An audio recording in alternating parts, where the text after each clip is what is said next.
KCMO Talk Radio. Wendy's Coffee House. Hello there, I'm Wendy. Thank you for listening. If you would like to find out more about this show, you can check out my blogs, wendyscoffeehouse.com or talkingtonightlights.com. A lot of stuff on there, metaphysically oriented, okay? So paranormal, ghosts, UFOs, Bigfoot, all of that on the blogs. And some sci-fi, because that's where the new ideas come from. Reincarnation is the topic, and past lives. There's so much more information now about past lives in terms of people having experiences and sharing them instead of saying, well, it must be my imagination. And there are some fantastic studies, some research going on at the University of Virginia, the Division of Perceptual Studies, with Ian Stevenson and currently Jim Tucker, MD. So all of this about reincarnation is finally coming to the fore. We're getting a chance to talk about it as people are becoming more comfortable sharing their experiences and being validated by science. So this is another exploration of reincarnation, past lives, and I want to get into more of the metaphysical aspect as well as what she remembers of the lives between lives. Dena Merriam has written several books covering past lives. The recent one, this is number 3, When the Bright Moon Rises, The Awakening of Ancient Memories, covers 10,000 years. Dena Merriam is an author, storyteller, and the founder and convener of the Global Peace Initiative of Women. The website, gpiw.org. In 2014, she received the Nuano Peace Prize for her interfaith peace efforts. Reincarnation, past lives. Sometimes those memories can help you clear problems in the present incarnation. We're getting into this with the past life information, but I wanted to go into more of the metaphysical, esoteric stuff in terms of, remembering those past lives and what it's like and how that can be triggered. There's so many people right now who are coming to the same conclusion that they're having memories of past lives that are influencing some way, shape, or form the present life. And it's really powerful when you find out some of those blocks that you can clear and maybe even resolve some health issues or major trauma in your life as a result of a past life memory that all of a sudden it's like, oh wow, how could I not have known? So my guest, Dena Merriam, is going to go there. What triggered this and what is the story about? I guess I should preface it by saying that my first book, My Journey Through Time, which I published a few years ago, recounts how my memories began to return to me about 30 years ago, really. And at first it was somewhat disorienting because I would find myself, it wasn't just like, oh, I remember that I was that. I actually re-entered those lives. I re-entered those time periods and had to go through all of the struggles that we encounter in life. And so I was much younger. I was a long-time meditator even then, so I understood that this was a past life recall. But it was emotionally draining, I should say that. That's why I don't encourage people to go digging. Yeah. But on the other hand, it was enlightening. I understood so much about my current life. I understood about my goals, what I wanted to do in this life. It's like seeing your history, right? And it transformed me actually because it changed my relationship with death. I began to identify as a soul that keeps coming back, taking different personalities, and not fully identifying with the personality that I have now. It's like an actor who goes, and for maybe 6 months is a certain character in a movie or in a series. And then suddenly the series is over and they have to adapt to a new character. And so, it's a little bit disorienting, because it's different time zone and all that. So I finished that book, and then I had written another book about India, remembering a past life. And I never know what comes next. I thought, well, that's it. And until I wrote this book, I really did not feel a connection with China. I work a lot with the Tibetan Buddhist community because I do interfaith work, and China was a blank to me. But I was in India, and I had this experience of being back in the Vedic times, seeing the lifetime of this young girl, Sundari, who I've talked about in the book, who has coming out of the forest. It's a higher age. Things were much more harmonious at that time. But she falls in love with this man, and there can't be a completion to it. And she's actually sent away from the community. And then it stopped, and I didn't see any more. And I mean, when I don't see more, there's not much I can do. I just have to wait and say, well, maybe something more will come. Maybe it won't come. I'm in the middle of a story here. I like it. In the book, you're going, hey, it stopped. I want to go back. Send me back. I want to go back now. It's like, no, there's more to the story between. And so, yeah, it was like having a little temper tantrum. No, I'm not done yet. Yeah, and then I was in Bangkok at a gathering, and there were some Chinese young people that I know. It was an ecological meeting on climate change, and suddenly I find myself back in China, and I always check myself. It's like, really, Dena? I mean, is this real? Yeah. Are you really seeing this? And I found myself as this unknown woman poet in China, and searching for her Taoist master and for an understanding of Taoist truth. And she finds a master, and she goes through a training. And during the training, she goes back in time and relives two of her past lives, the two lives just previous to that. So, I kind of feel like I'm in the middle of a big jigsaw puzzle, and everything I see, I get another piece and put it in. Yeah. And it's like I'm looking, okay, the puzzle's being filled in. I'm seeing a pattern here. But there's still a few pieces that are not filled in. When the Bright Moon Rises, The Awakening of Ancient Memories by Dena Merriam. You can check out Dena's Facebook page. That's where her book information is for the multiple books. In the book, you also refer to a guide in between who helps orient you and clarify things for you a little bit. Can you address what that's like? Yes. In my first book, I do write about that state where we go when we leave our body.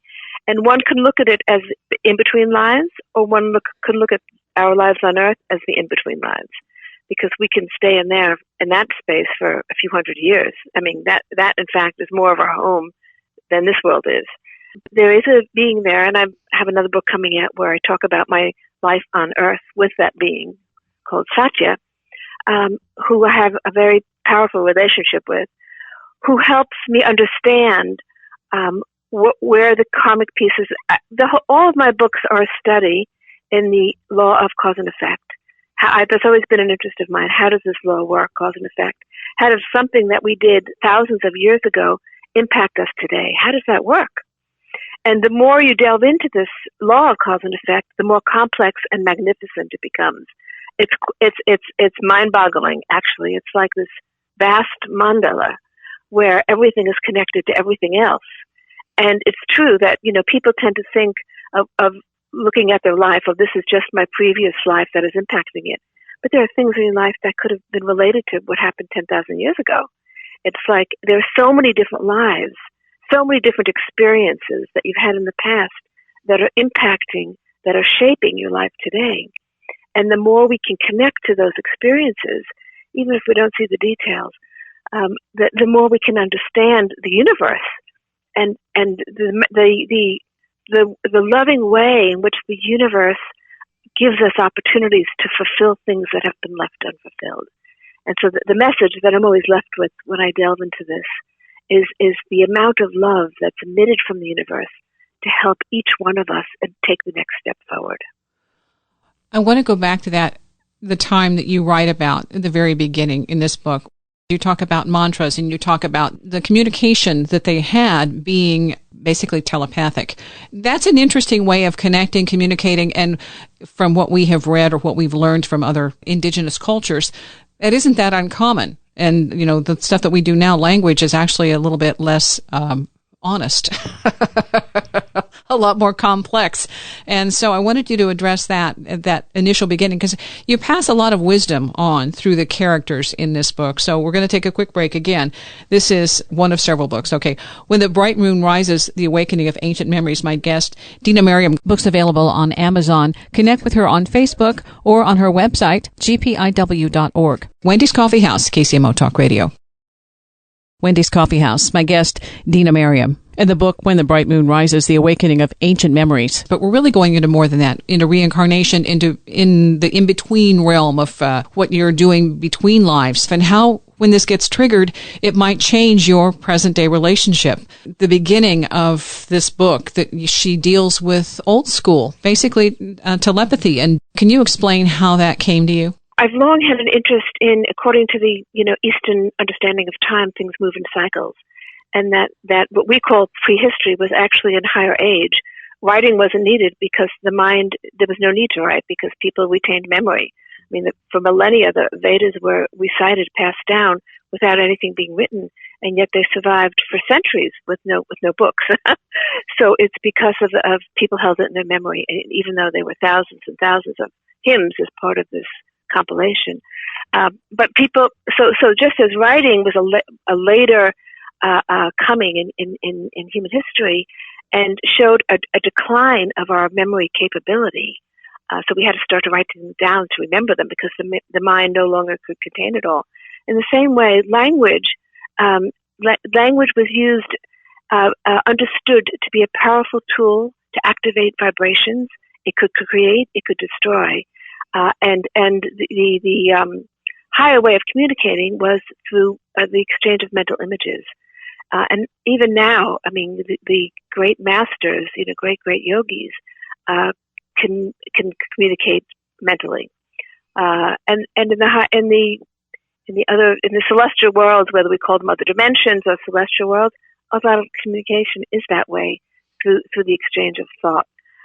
Language is a less efficient way of communicating. We don't have the words. I mean, if we try to describe higher realities with our limited language, we can't. We get stumped. I mean, we do our best to work around it, but there really are no words to describe that experience.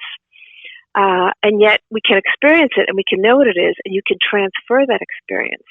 And so in this time when human society was at a different stage, less on the external sense developed, but on the internal sense more developed. So we have outer development, we have inner development. And as the focus turns to the external world, the focus is taken away from the internal development, the spiritual development.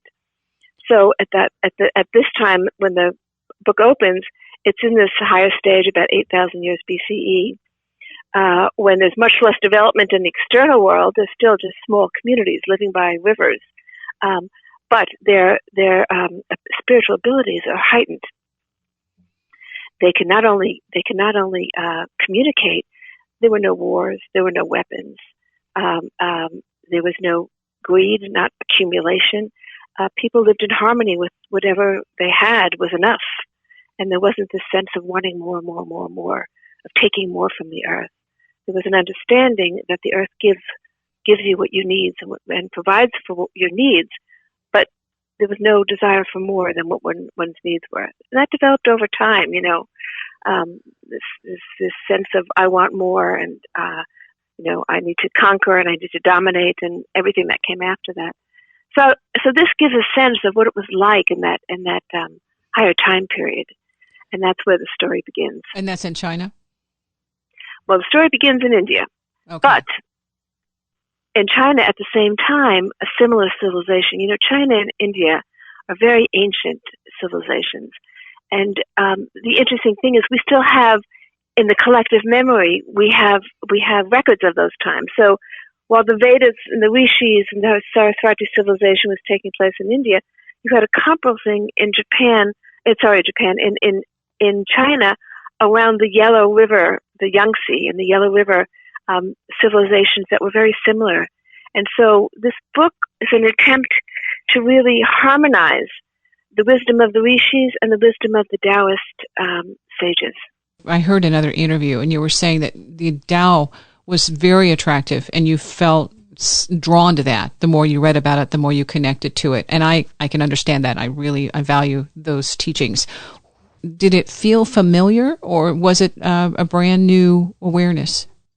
It was a brand new awareness for me. Before I wrote this book, I had very little, I had really no study of Taoism. I didn't know much. I don't know any Taoists. But in the writing of this book, as I was reliving the life of this young woman poet called Shu, I was reliving her life. I became a Taoist. I began thinking in Taoist terms. I was getting up in the middle of the night writing poetry about Taoist themes. And I really became a Taoist. And it was only then that I deeply began to identify with ancient China. And I began to separate the current political system from this great culture that had so much wisdom. Just like, I've always been very connected to India. And when I see India, I don't think of modern India. I think of the great rishis and sages that for millennia have roamed those hills. It's the same thing in China. There are sacred mountains there. The Taoist masters, even now, I believe there are Taoist masters hidden away in China, waiting for the moment when this wisdom can come forth, when China can reconnect to its rich ancient spiritual history.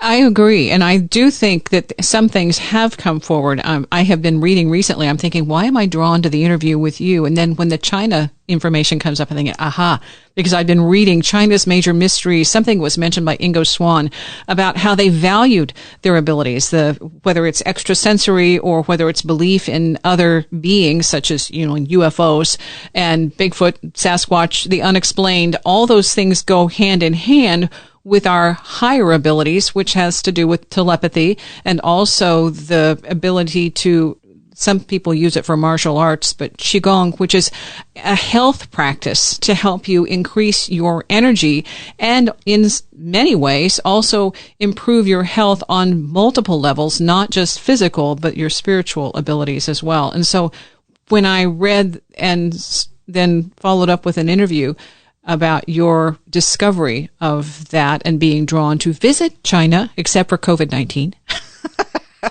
Yes, I was about to go until COVID intervened. So I believe there is so much more within the culture, the human, the being level, not the government level, but us as a people. They have a fascination with other interests that are metaphysical, that terminology, that takes us back to that higher level that she starts out with, of being more connected to the land and to people. There's a spiritual now.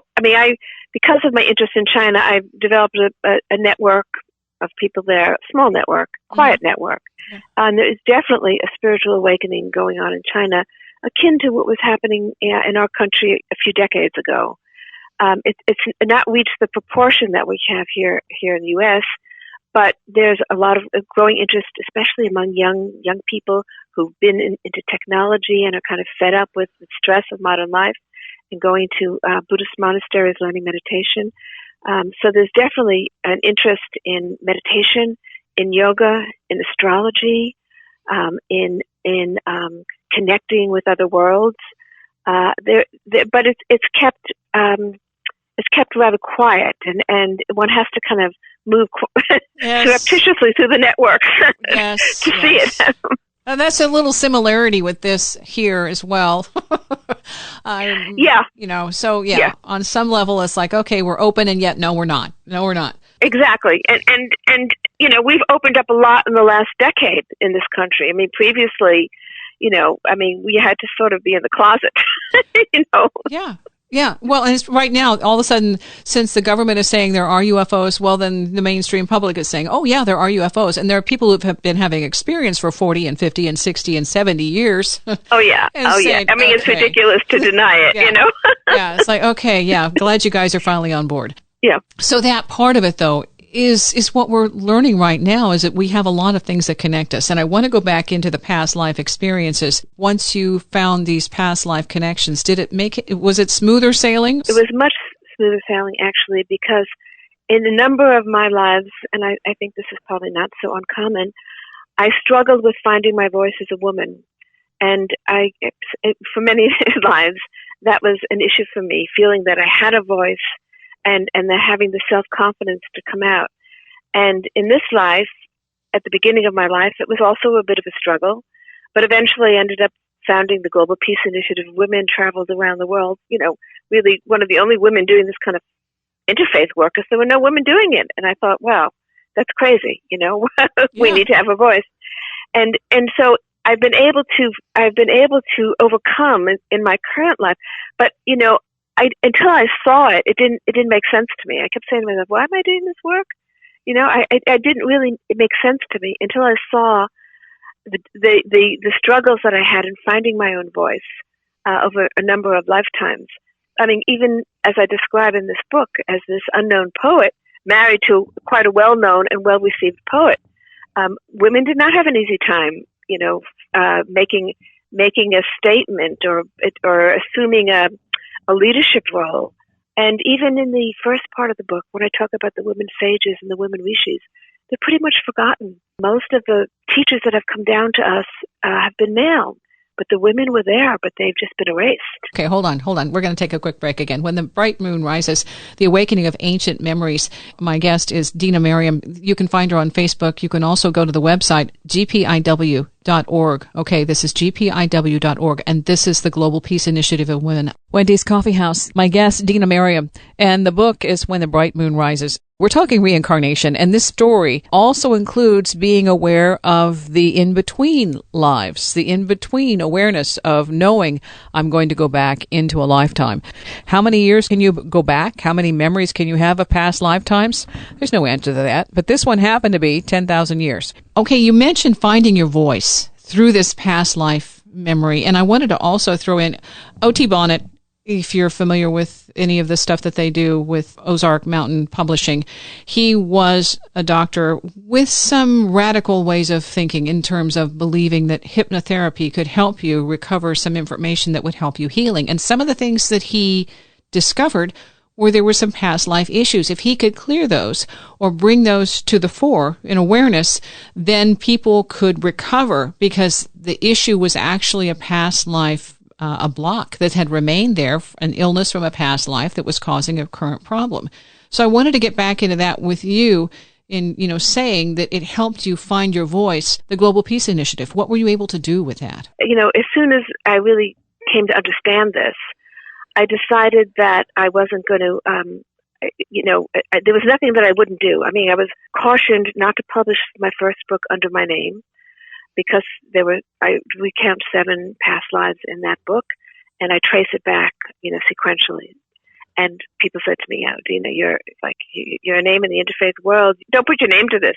And I said to myself, at this point in my development, I don't want to hide anything. Yeah.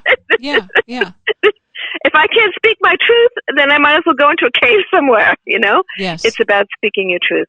So I did come out with it, and that's when I realized how much things have changed and how much research there had been. I had Christian theologians call me and tell me, and I didn't know how they would respond. I was about to say, take it as a novel if you want, but they said, Dena, there's been so much research now that you can't deny this. And I realized in the last 20 years, there's been a lot of study into this area. And I think that once it really permeates the collective and people accept this, it will change the nature of our society, because it helps you overcome death, and you see yourself as an eternal being who just different episodes in a series. It changes the way you look at things, and you accept responsibility for what's happening in your life. Everything we have initiated at an earlier time. There's nobody judging us and fate. We have created our situations, which means that we create our future. That means that we have control over our future. And this is when I realized this, I made a conscious effort to resolve every relationship I had difficulty with. It was like, oh, all right, I'm going to work it out this time round. Why put it off into the future? Okay, let me interject in terms of karma. I had and I will do this really short overview. There was a situation where I was threatened. I was able to throw off the aggressor and move forward. And when I did that, I threw the person off, and I was going to throw the person over the 3-story balcony because I knew that would end it. The deal was the attendant beside me, my guardian, said, karma, right beside me, standing. And I thought, you've been there all along. Okay. And at the same time, there were so many things that go through your mind, and I watched the person leave because what had been transmitted to me was that this was the end. That this particular incident, this encounter, for both of us, from whatever that person's learning required and my learning required, it was over. And if I indeed threw the person over the balcony with the strength that had been given to me, then I would be the aggressor. And so I would have turned that around to me attacking when I could just say, it is done. And so the karma for me, that's how it was demonstrated as I lived it through. And I now have a whole different understanding of how karma works. It isn't just, you do something to somebody else. It's like you have choices. Your reactions determine your karma. And exactly. So that's a part of this. And some people, I don't know. I don't think it's very well explained in our Western culture. Oh, not at all. People tend to think of karma as just a tit for tat or a punishment, but it's all about a learning experience. And the quicker you can learn to resolve things in a way that doesn't cause more suffering, yes, because once you're the cause of suffering, it's going to rebound to you in some way. The instinct is to hurt them back, but and all religious traditions teach this. But the way to resolve it is to get out of the situation without being a cause of suffering. What my experience was that when I was going to do this, then that person, I thought I would be doing the world a favor. Because here's an attacker, here's a problem. Right.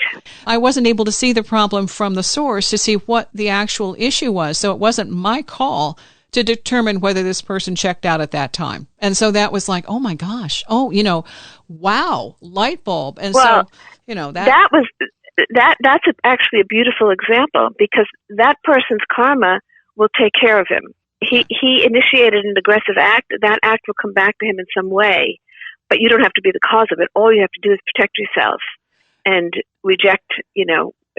protect yourself.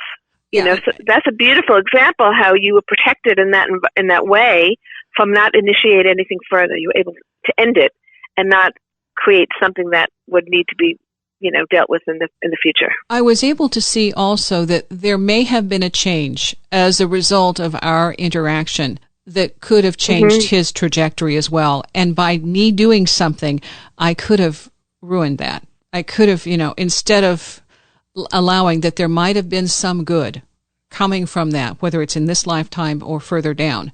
Because of that, there may be a shift. And, you don't know. I'm not supposed to know. But I do know that in that moment when that voice was there, it was that thing of, wow, there's, and I know there's someone always watching. I just hadn't expected it to be quite so immediate. That's a big knowing, though, to know that somebody, that we all have protectors. We all have guides. Yeah. And I think a lot of people intuitively know this. I mean, who hasn't, had a close call with an accident, and it's like some force comes in and just moves you out of the way, know? Yeah. So many ways we all have, and connecting with these guides is part of what happens actually as I began to see more.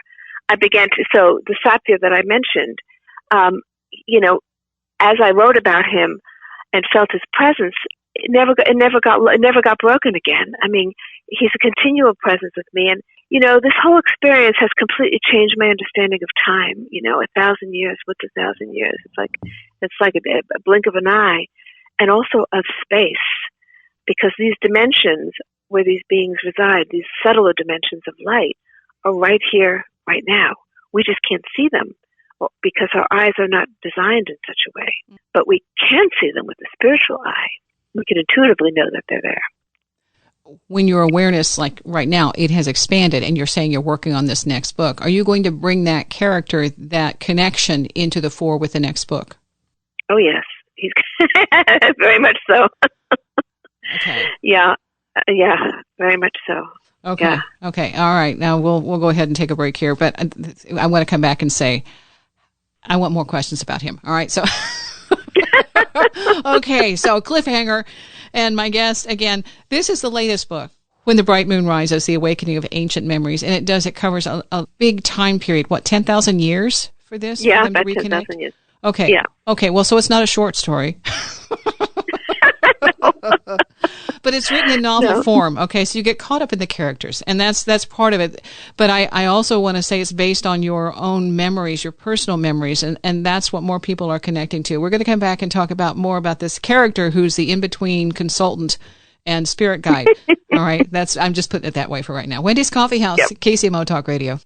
Wendy's Coffee House, KCMO Talk Radio. This is a part I think is really fascinating. Our spirit guides and those who are the unseen helpers, the assistants who, when the cars go in the wrong direction, all of a sudden you get an urge to turn and you miss the traffic, the big pile up or whatever it was. The're here and they're present.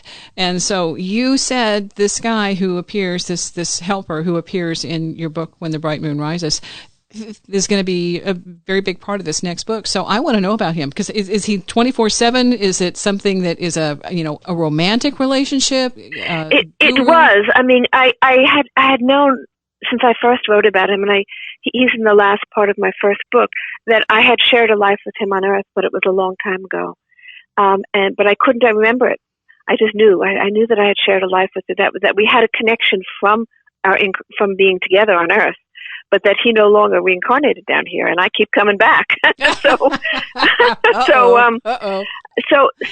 I was writing my the next book, which takes place during the life of Krishna and during the Great War in India. It's the wife of Krishna, and who's pretty much been erased from history, and a lot to do because that's a declining age. And as I'm finishing that book, I remember my life on Earth with this being called Satya, who had a very instrumental, one of those turning point lives for me, which really set me on the path of self-knowledge. We have certain lives that are very significant in that we make it a leap forward. Mm-hmm. And often it's because of the beings we encountered in that life, where we suddenly really seriously enter upon the path of knowledge. And in that life, I realized he would not be returned. It was his last life on Earth, because we graduate. I mean, the whole goal is to graduate. Yes, yeah. We graduate, but then some of us choose to keep coming back because we have loved ones here, and because we want to serve the greater whole. Mm-hmm. And so some of us come back. I mean, hopefully not forever. There'll be a time when we can move on as well. But those other worlds it became very real to me in this writing of this next book. It started with When the Bright Moon Rises, when I really was able to peer into that. Now I'm beginning to explore it more. Where are those celestial worlds? And many of the beings who appear here, the so-called ETs, I often wonder, are they physical beings from physical planets, or are they interdimensional beings from other dimensions who are appearing to help us as a human community? Because we are at an evolutionary moment. We have to evolve beyond this greediness that's destroying our Earth, and beyond this domination. We need to dominate other people. Have you had memories of any of that? Any of the ET extra-dimensional, interdimensionals? Have you had any of that?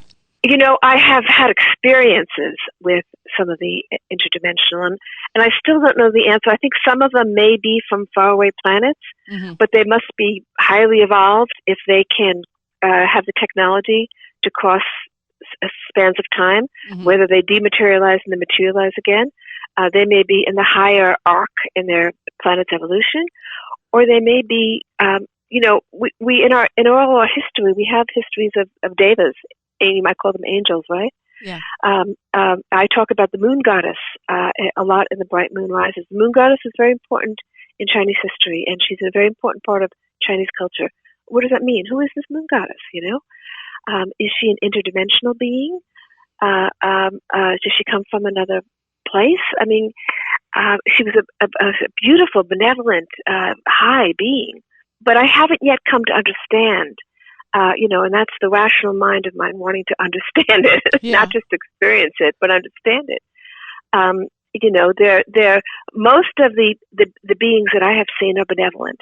Mm-hmm. There are some rascals in the universe, and I've seen one of those too. I stay away from them. Yes, yeah. We don't need to concern ourselves with those, because the benevolent ones will take care of the less benevolent ones. But if we tune into the benevolent ones, whether they're from another solar system or whether they're from another dimension, we can. It's all about channeling their love. I've seen that the beings from the celestial world are filled with a love that we can barely contain, and that's what I receive from my dear friend Satya. Yeah. A love of my beloved Satya, a love that's beyond anything we experience on this earth, a love of such intensity that it's hard to contain, and that's the story of the universe, that love. Mm-hmm. That's what all the masters are trying to tell us to tune into, to expand ourselves so that we can experience that love, which is of a much greater joy than any earthly pleasures. When you start doing this kind of work, as you do it, I think that's the carrot that gets you to go forward, at least in my experience. because I was given a moment when they call it Diksha, there are different names for this, enlightenment, illumination, a Kundalini awakening, whatever it is, it feels really, really, really good. Yeah, that's right. You're right. That's the carrot. I mean, once you've tasted it, there's no turning back, right? It's like, whoa, where's this coming from? Yeah, I'm going in that direction. Yeah, okay. Well, then they take it away. It's like, it's not so easy the next time, but that's the deal. That's it. I think as soon as you are ready and you are open, and it doesn't mean you are consciously ready. It means there is a moment that things switch on.